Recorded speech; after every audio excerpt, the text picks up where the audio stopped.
Pensemos por un momento en alguien que dedica, digamos, 40 años de su vida a un único proyecto monumental. Lo financia con todo su capital, sacrifica su salud, renuncia a su tiempo libre, lo da absolutamente todo. Y de repente, el día que por fin llega la jubilación, esa empresa le despide sin ningún tipo de indemnización, cambia la cerradura y, ojo, nadie le da siquiera las gracias. Madre mía, qué panorama. Es que, a ver, la reacción lógica inmediata sería pensar que estamos ante la mayor estafa corporativa de la historia. Pero según el desgarrador material que vamos a analizar en esta inmersión profunda, esa empresa no cotiza en bolsa. A menudo es simplemente nuestra propia estructura vital y familiar. Y el matiz crítico aquí, lo que realmente escuece, es que firmamos ese contrato de manera completamente voluntaria. O sea, estamos convencidos de que estamos haciendo lo correcto. Totalmente. Lo que tenemos hoy sobre la mesa es un fragmento minúsculo. Se titula simplemente texto, así, sin más. Pero funciona en realidad como una autopsia forense de nuestro ciclo vital moderno. O sea, no estamos ante la típica queja genérica sobre lo dura que es la vida. No, es un diagnóstico hiperespecífico de cómo la trampa vital nos atrapa.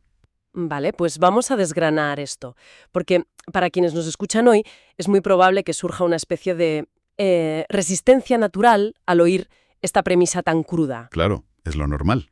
Es facilísimo pensar desde la comodidad del presente cosas como, bueno, eso les pasa a otros, yo sí tengo mis ahorros bien atados. O la más clásica, ¿verdad? Mi entorno jamás me dejaría de lado. Ya, pero el autor de este texto no te deja escapar por ahí. Te obliga a mirar el esqueleto mismo de nuestro sistema de creencias. Eso es, y arrancamos con la primera gran fase de la vida que describe la fuente, la juventud y el inicio de la edad adulta. Sí, el texto aborda directamente la gran mentira fundacional de nuestra sociedad. Plantea que el ser humano, y cito textualmente, estudia tantos años para luego volverse un asiduo trabajador por años. Un asiduo trabajador, fíjate. Exacto.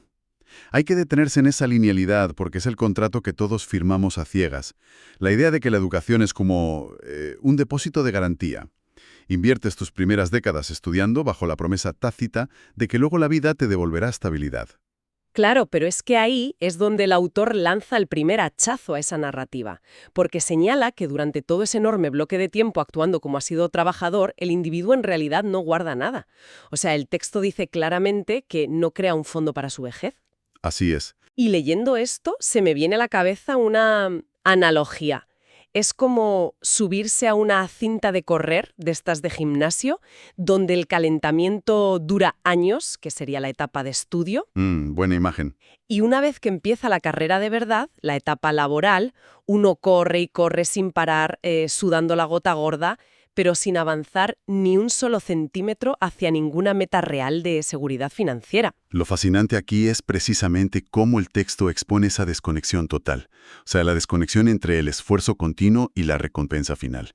Trabajar asiduamente durante años no se traduce automáticamente en tranquilidad futura. Ya desmiente ese mito de que sudar la camiseta te garantiza la jubilación. No. Totalmente.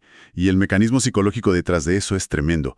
Hay una ilusión de causalidad muy perversa en la rutina de este trabajador asiduo. Creemos que el mero desgaste físico o mental ya genera una red de seguridad. Como si estar cansado fuera sinónimo de ser rico. Exacto. Llegar exhaustos a casa nos convence de que estamos cumpliendo. Y asumimos que el futuro debería cuidarnos por defecto. El agotamiento se convierte en nuestra métrica de éxito.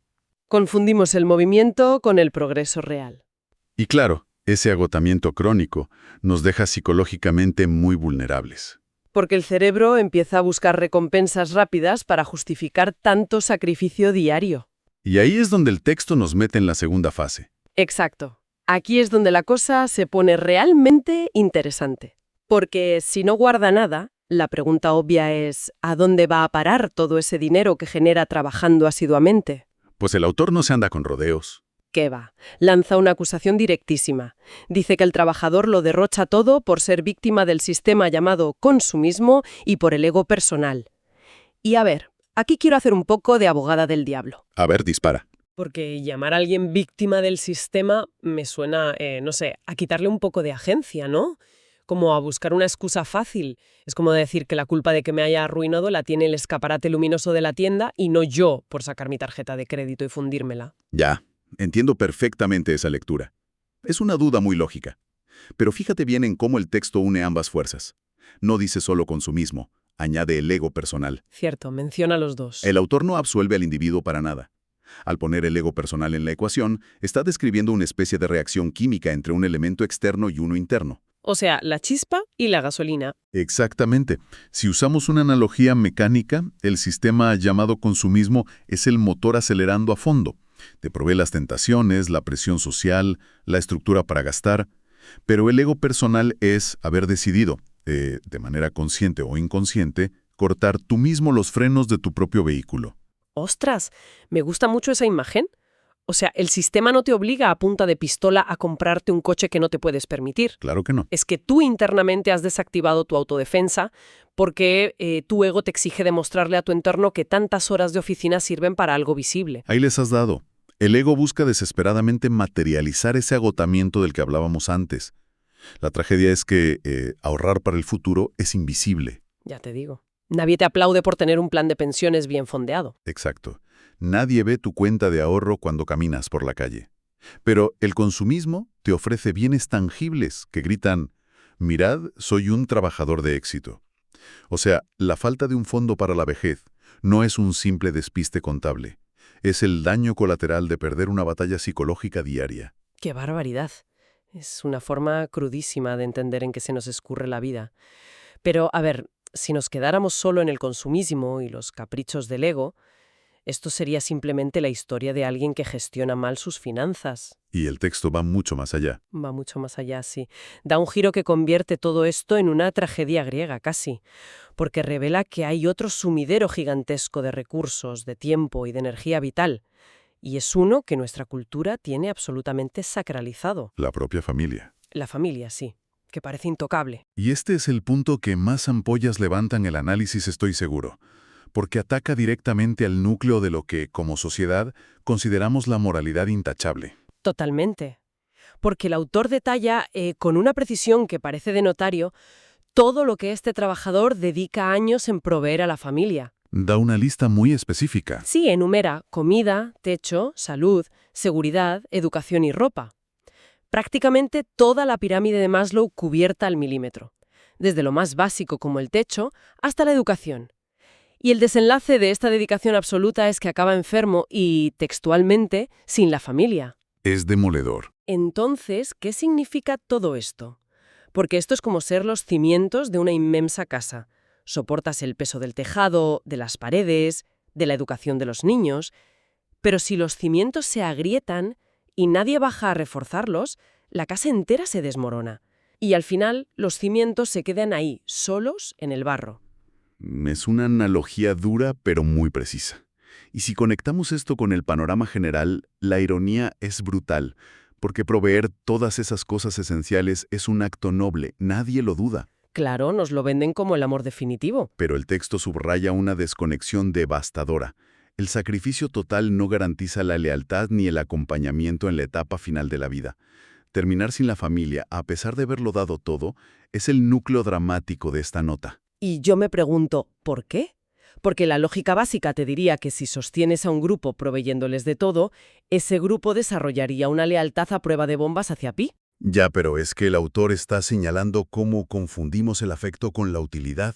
Al ver esa lista tan exhaustiva de comida, techo, ropa, nos damos cuenta de que el trabajador asiduo se ha reducido a sí mismo a una simple función logística. ¡Ostras! Básicamente te transformas en un electrodoméstico de altísimo rendimiento. Exacto.